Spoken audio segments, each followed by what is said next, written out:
folks, Fat Guy Flies RC coming to you from the Avon Park Aero Models Club. Well, with my ongoing drama with the Aero's MIG-29 here, with my landings, I went in there and did like RC Informer, and I have put a stiffer, like a stiff spring or a spacer in there. So now I don't have nearly as much bounce in this front wheel. So the nose will stay up. I mean, it does have some give, but not a whole lot.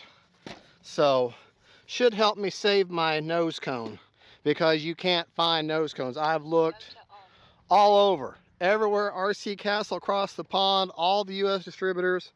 The only one I can find is Porcupine RC, and they want $80 for it because they got one. And I'm not paying for that.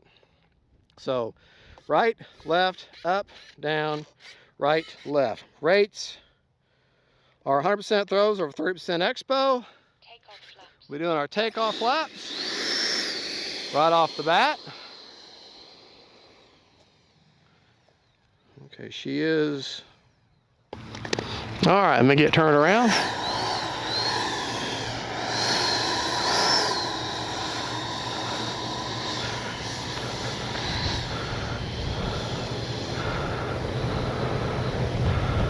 All right, takeoff flaps are in. And here we go.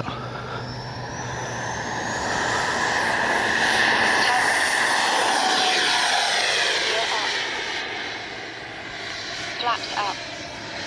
Running a 4000 HRB.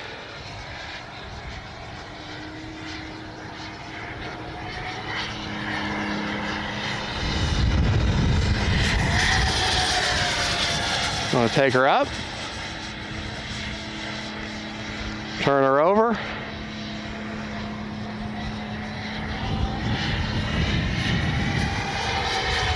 Oh, she's a smooth flying bird.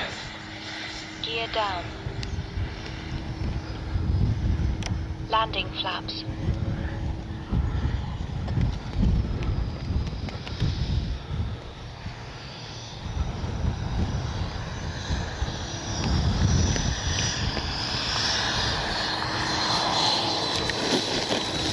There we go. Excellent. Remaining 2 minutes. All right, we're going to take off from down here.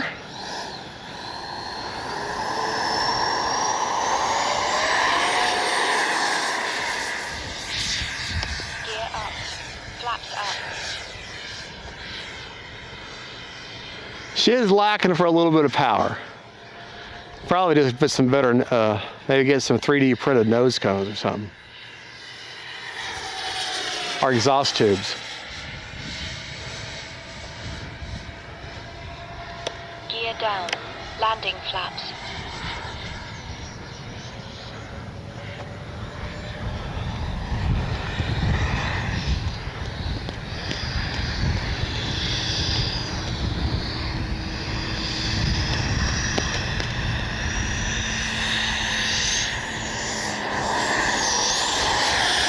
Okay, that was an accidental touch and go. What it was, I thought I was going to have too much of a bounce. So I was getting ready to power up, and I was already well into the power anyway, so she just lifted right back off again. Okay.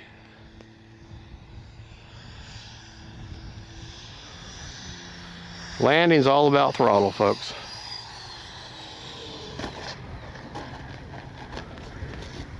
Oh, I hope I didn't catch my nose. Yep, broke the tip of it off. That last little bit there. 30 That was my own fault. She looks like the Wicked Witch of the West now.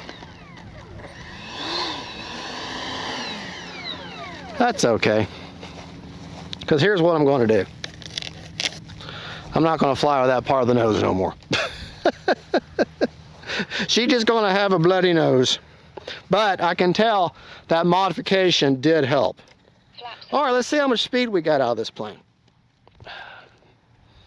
Stop. Read. Not bad. I got over 101 mile an hour this time. Last time I flew her, I think most I got was 91 or 92 mile an hour. 101, we had her up to 335 feet. Not bad at all. I will take that all day long with this plane. Because to me, there's a few, now understand folks, this is a promotional plane. I'm going to tell you right now. I did not pay a dime for this plane, okay?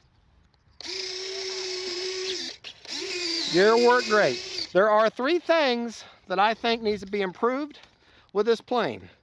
They need, number one, need to have parts available. That's always a problem with Arrows, is they need to have plenty of these nose cones available. But to prevent that, this spring that's in this needs to be a little bit stronger and stiffer to where you won't have so much, because with the way it was before, this sitting down, you could push this nose almost all the way to the ground. Well, every time you do that, that great big long nose is going to catch anything.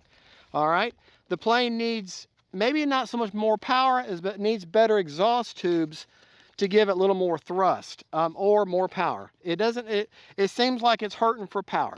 To get her over 100 mile an hour to me is quite a deal. And I guess that's pretty much it. She needs more power. She needs better exhaust tubes, and needs to stiffen this spring up a little bit. Other than that, she's fine. She flies good. She locks right in. She tracks really well. You just got to bring her in at a kind of like this. No more than that much of a high alpha. Let them mains and then the nose settled in, because if you bring her in like this, too much like this, then it's going to slap down. If you haven't done that improvement on the spring, your nose is going to get ripped off. And you can't find nose cones. I just went ahead and glued this part on, and I just ripped the little tip off. So I could probably glue it back on, but I'm going to have so much glue up there. It's pathetic. Now, there's where I've got the GNSS analyzer, and there is the 4000 HRB. Okay, pretty much as far back as I can get it, leaving a little bit of room for the wires there. You may need to shave a little bit. It just depends on your battery and your configuration. That's not a design flaw. They know you're going to do that. You may need to shave a little bit of foam out of here to get your battery and wiring to fit. But that's not that big of a deal. Let's go ahead and check. I had 30 seconds left, but I really don't want to push it. And let's see what kind of juice is left in the tank.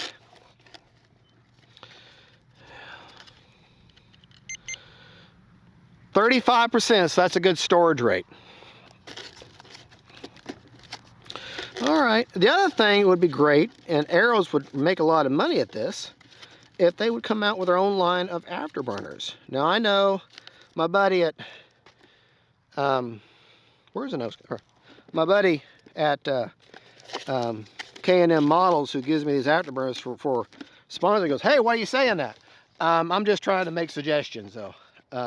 But I would love to be able to fit a couple of nice afterburners back there, but she's already lacking for power as it is. So, but that's not a deal breaker. I mean, she flies good. Get her on a calm day and take her up. Just make sure you don't watch that landing if you don't put that heavier duty spring in there, or put a little piece of like wooden dowel or carbon fiber about a ½ inch in that tube, and that'll tighten that spring up to where she doesn't come down so far. But other than that, that's all you really need to do. Great flying plane, Arrows, Hobby Zone. Thank you for sending it out for my review. If I'm gonna give it on a scale of 1 to 10, I would give it a solid 7.5. You get that gear fixed, give it a little more power, you know, she might get a 9 or a 10. But right now, she's a solid 7.5. I would like to see a belly light. You got a top light, you got nav lights. I would love to see a light in the front and a light on the belly. All right, folks, y'all have a good one. God bless y'all. Don't forget, faith, family, and friends, the MiG-29s by Arrows. Bye-bye.